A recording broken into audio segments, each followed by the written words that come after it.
Amplify Daily number 45, the three-step process to telling amazing origin stories. Naturally, I'm not a great storyteller.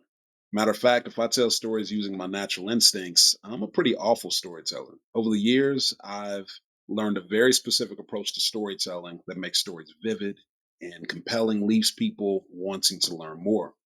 Apply these three things that I'm going to share with you today to craft an origin story for your brand and watch how people begin to lean in and want to engage with you and learn more.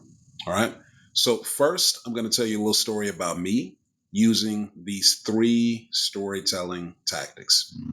And also, one bonus strategy that keeps people engaged, listening, all the way to the end of your presentations or stories when you share them. Listen closely, try to pick them out. And after I'm done, I'll share those three storytelling tactics and the bonus strategy that keeps people engaged and listening from start to finish. Now, ready? Here we go. I lost it all at age 30.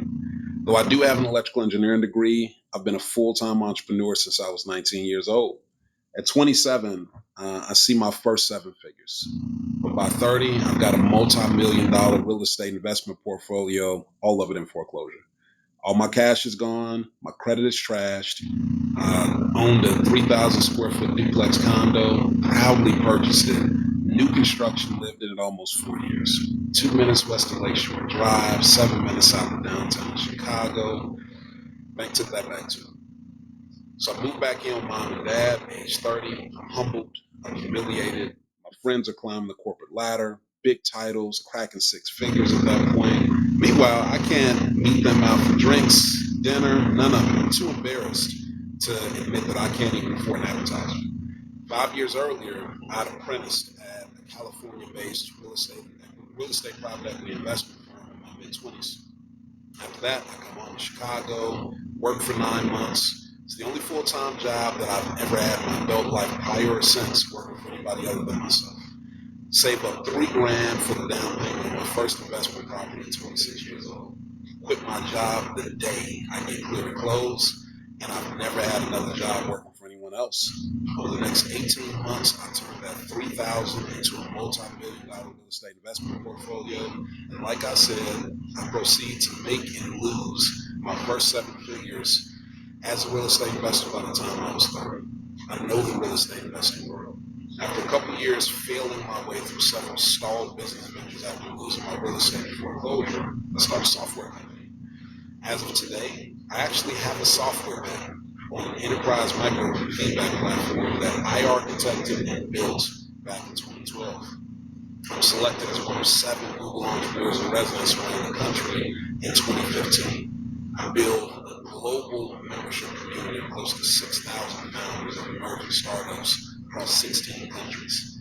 We raised and generated close to $500 million in their startups. For the last 5 years, I've served on the South by Southwest Global Technical Advisory Council, recommending the judges and helping select the startups from around the world who get to pitch on the big stage of the South by Southwest Global Pitch Competition out of the tech startup world.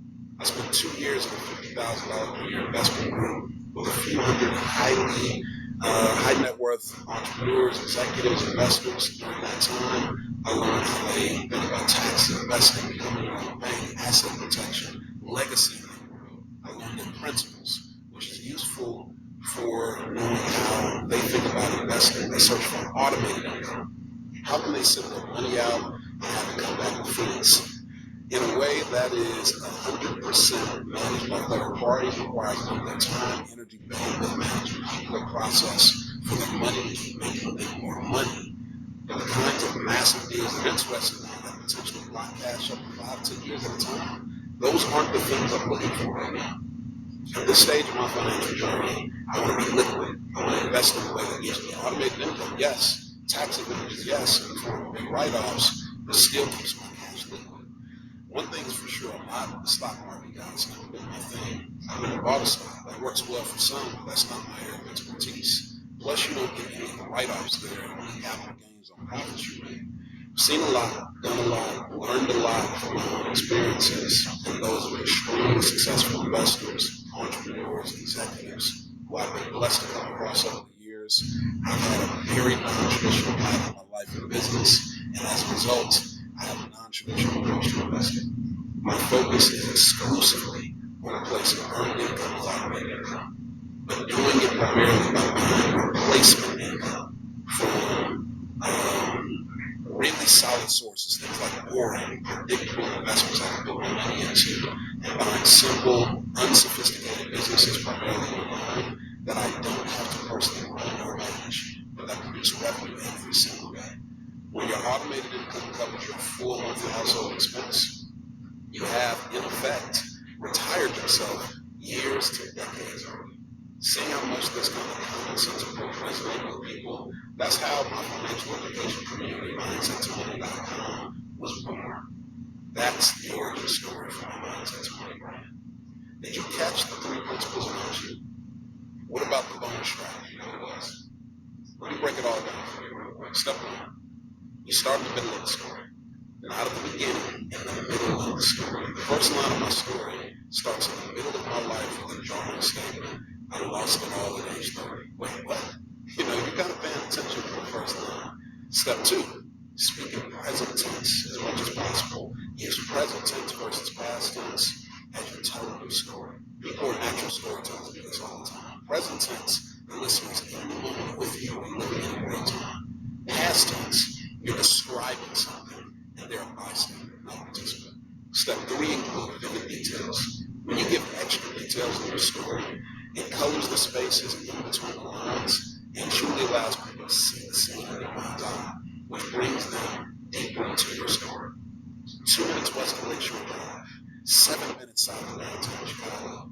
I could have just said my condo was in the historic Brownsville community of Chicago, but by describing it with those additional details, I now give you visual reference points of Chicago's lakefront and Chicago's downtown landscape, along with the drive to and from those areas. Those are anchors that I'm giving.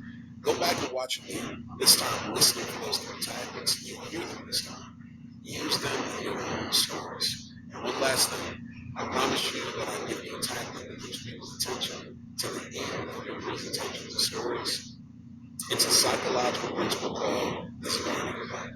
It's named after a Lithuanian Soviet psychologist named Zeigarnik. And what Zeigarnik figured out is that the human brain craves completion. When a learning moment is interrupted, we don't want to leave that unfinished. How does that translate to a presentation story? Ever heard somebody drop a teaser about something they're going to cover at the end of their presentation and tell you to stay to the end here?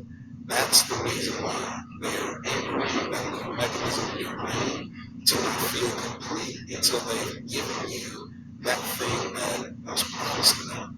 Kind of like when I told you that I would give you 3 strategies, but they would be at the end of the video.